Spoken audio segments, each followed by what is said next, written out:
নমস্কার বন্ধুরা, আমি শুভেন্দু। পশ্চিমবঙ্গের সরকারি কর্মচারী ও পেনশনভোগীদের জন্য সপ্তম পে কমিশন নিয়ে এবার সামনে এলো একাধিক গুরুত্বপূর্ণ বিষয়।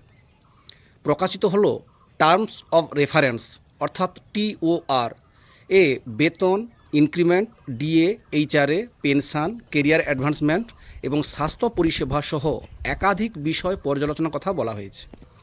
চলুন খুব সহজ ভাষায় জেনে নেওয়া যাক এই TOR এ কী কী রয়েছে। প্রথমেই রয়েছে ন্যূনতম বেতন ও পে ম্যাট্রিক্স। এক্ষেত্রে 5 সদস্যের পরিবারকে ভিত্তি হিসাবে বিবেচনা করার কথা বলা হয়েছে। পাশাপাশি দৈনিক 3490 ক্যালোরি পুষ্টির প্রয়োজনীয়তাকে ন্যূনতম বেতন নির্ধারণের একটা মানদণ্ড হিসাবে বিবেচনা করার কথা এখানে বলা হয়েছে। আর এখানেই রয়েছে সব থেকে বড় চমক।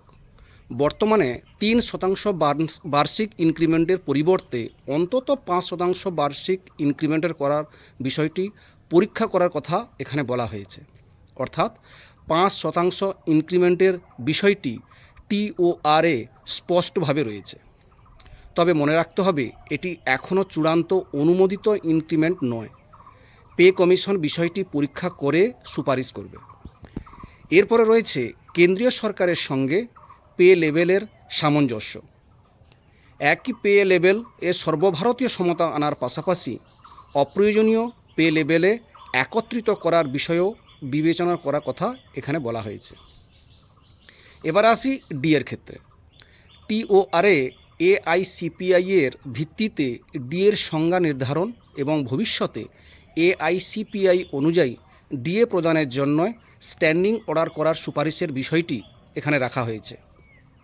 আরও একটি অত্যন্ত গুরুত্বপূর্ণ বিষয় রয়েছে সপ্তম পে কমিশন কার্যকরের তারিখ।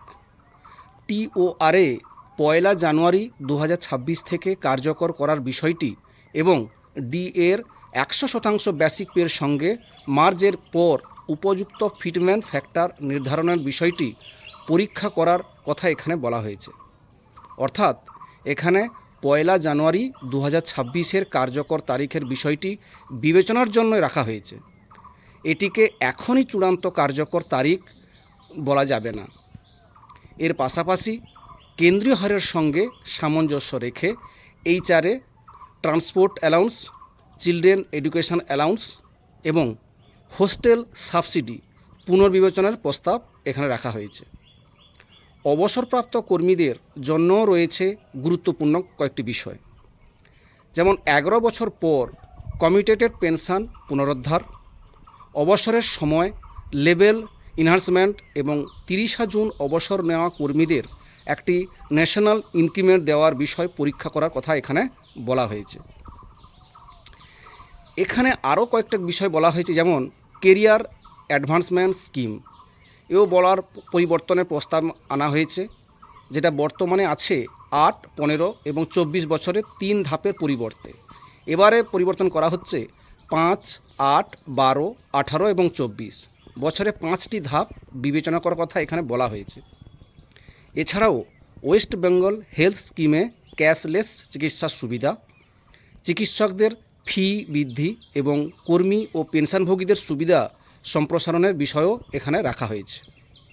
সব মিলিয়ে সপ্তম পে কমিশনের TOR এ শুধু বেতন বৃদ্ধিই নয়, ডিএ, ভাতা, পেনশন, ইনক্রিমেন্ট, কেরিয়ার অগ্রগতি এবং স্বাস্থ্য পরিষেবা প্রায় সব গুরুত্বপূর্ণ বিষয়ই এখানে অন্তর্ভুক্ত করা হয়েছে। তবে বন্ধুরা, এগুলো TOR এ রাখা প্রস্তাব ও পর্যালোচনার বিষয়। চূড়ান্ত বেতন, ফিটমেন্ট ফ্যাক্টর, ডিএ বা অন্যান্য সুবিধা কত হবে তা পে কমিশনের সুপারিশ এবং সরকারের চূড়ান্ত সিদ্ধান্তর পরই নিশ্চিত হবে।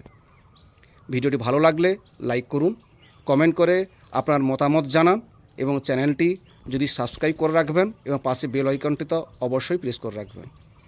সপ্তম পে কমিশনের পরবর্তী আপডেট সবার আগে পেতে আমাদের সঙ্গে থাকুন। ধন্যবাদ।